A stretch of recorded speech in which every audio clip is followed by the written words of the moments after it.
quiet, affluent neighborhood of Trasacco Valley, Oforiwe's life took a devastating turn as her husband, Sani, callously ejected her from their once happy home.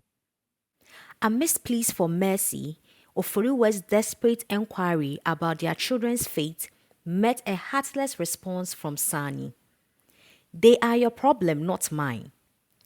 As Debbie, Sani's secretary, the new mistress of the house, witnessed the eviction from the couch of Oforiwe's now ex-living room, the air was filled with tension and heartbreak.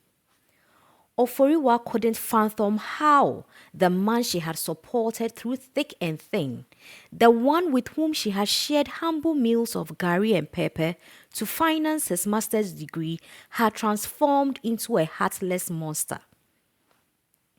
Grateful that their kids in Shira and Kobe, both school boarders, were spared witnessing this painful scene, Oforiwa asserted her right to stay in the house, screaming, "This is my house too."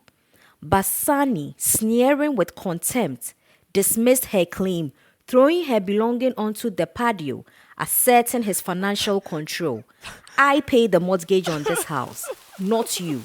This is my house." Left sobbing on the patio in the rain, Oforiwa felt helpless and lost.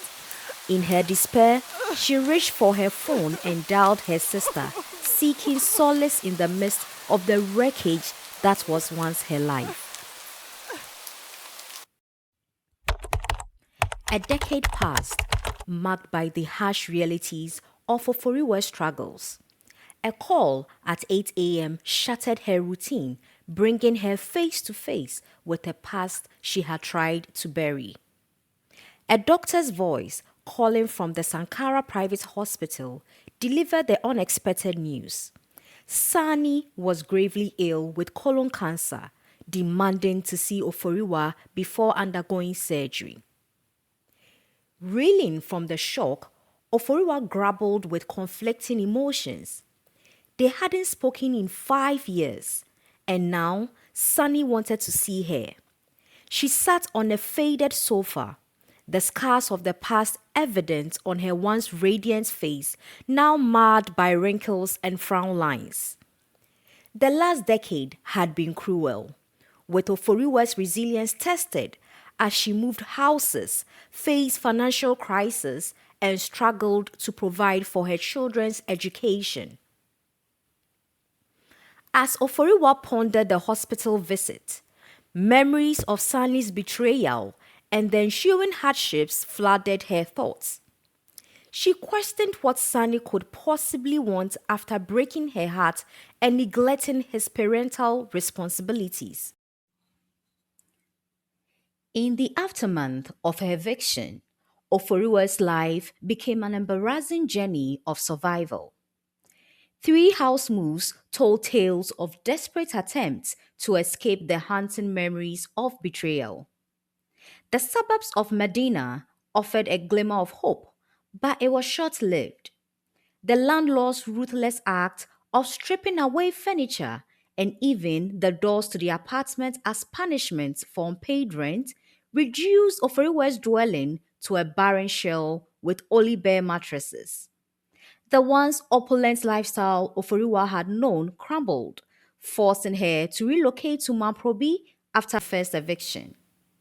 The children's prestigious schools were replaced by public institutions outside the capital. The job as a secretary in an insurance firm offered little solace. It was a far cry from the life she had known as the wife of a CFO earning $500,000 a month. She didn't pursue further studies, taking on the role as a housewife and mother to her children and raising them as Sani progressed in his career and professional journey. A role she took on wholeheartedly as she wanted to be present in her children's lives and knew the importance of having at least one parent at home. At the height of her eviction from Medina, desperation led Oforiwa to reach out to Sani for the sake of their children's education, but her pleas fell on deaf ears. The man who once shared dreams of a future now remained elusive, cunningly shielding his assets from any legal intervention.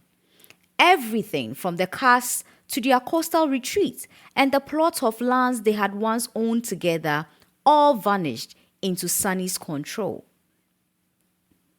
As Oforiwa visited the chaotic years, an overwhelming wave of emotion threatened to engulf her. The worst, however, was yet to come. Sunny's sudden desire to see her shattered the fragile semblance of normalcy she had painstakingly built. What at all did he want? Oforiwa questioned, her eyes reflecting not just the pain of the past, but the uncertainty of an unforeseen future, forcing her to confront a man who had once been her love, but had become the architect of her enduring torment over the years.